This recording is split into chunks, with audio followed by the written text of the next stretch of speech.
উনি অনেক বড় একটা ডিরেক্টর ছিলেন। ওনার অগাধ জ্ঞান ছিল, বলা যায় পাণ্ডিত্য ব্যাপার ছিল। লাস্টের দিকে আমার মনে হচ্ছে উনি বয়স বেড়ে গিয়েছিল, কিন্তু কেমন যেন বাচ্চাদের মতো হয়ে গেছে। আসলে উনি তো অনেক পণ্ডিত মানুষ, জ্ঞানী মানুষ, বাচ্চা মানুষ, কিন্তু যে কোনো চলে যায় সেই শূন্যস্থান কখনো পূর্ণ হয় না। কখনোই কারো শূন্যস্থান কেউ পূরণ করতে পারবে না। আতাভাই সম্ভব যেটা বলবো সেটা হচ্ছে আমি ওনাকে ওস্তাদ করে দিচ্ছি। উনি ওনার সঙ্গে অনেক অভিনয় হয়েছে আমার। মহাশপল্লীতে রাত্রে থেকেছি, হুমায়ুন আহমেদ অনেক দুষ্টামি করতো, অনেক আদর করতো, অনেক পরামর্শ দিত, অনেক দিক নির্দেশনা দিত থিয়েটারের ব্যাপারে। উনি অনেক বড় একটা ডিরেক্টর ছিলেন, স্টেজের অনেক বড় ডিরেক্টর ছিলেন, এবং উনি খুব সুন্দর করে বাংলা এবং ইংরেজি বলতে, যেটা অনেকেই আমরা পারি না।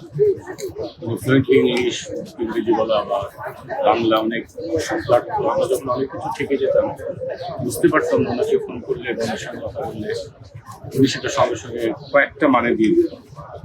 ওনার যেটা হচ্ছে শেক্সপিয়ারের প্রতি বা রবীন্দ্রনাথের প্রতি ওনার অগাধ জ্ঞান ছিল, বলা যায় পাণ্ডিত্য ব্যাপার ছিল। অনেক কবিতা, সেটা ইংরেজিতে হোক বা স্টেজ হোক, নাটকের ব্যাপারে রবীন্দ্রনাথ ঠাকুরের রবীন্দ্রনাথ ঠাকুরের কবিতা হোক, নকপটে ঠাস করে বলতে পারতেন। আর উনি যখন মুড ভালো থাকতো তখন নোয়াখালী ভাষায় অনেক অনুষ্ঠান করতেন। উনি চুচুড়ি ইউনিয়নে নোয়াখালীর মতো করতেন। আমার এই কয়েকদিন আগে উনি অসুস্থ হওয়ার কয়েকদিন আগে সবসময় উনি খুবই আদর করতেন আমাকে। একসঙ্গে তো কাজ করেছি, বললাম না, উনি অনেক সময় বাবার মতো, বন্ধুর মতো ছিলেন, এবং উনি অনেক আদর করতেন। এবং লাস্টের দিকে আমার মনে হচ্ছে উনি বয়স বেড়ে গিয়েছিল, কিন্তু কেমন যেন বাচ্চাদের মতো হয়ে গেছিল।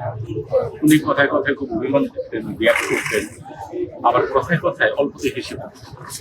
মানে ওনাকে আদর করা বা ওনাকে ম্যানেজ করা খুবই অল্প ব্যাপার ছিল।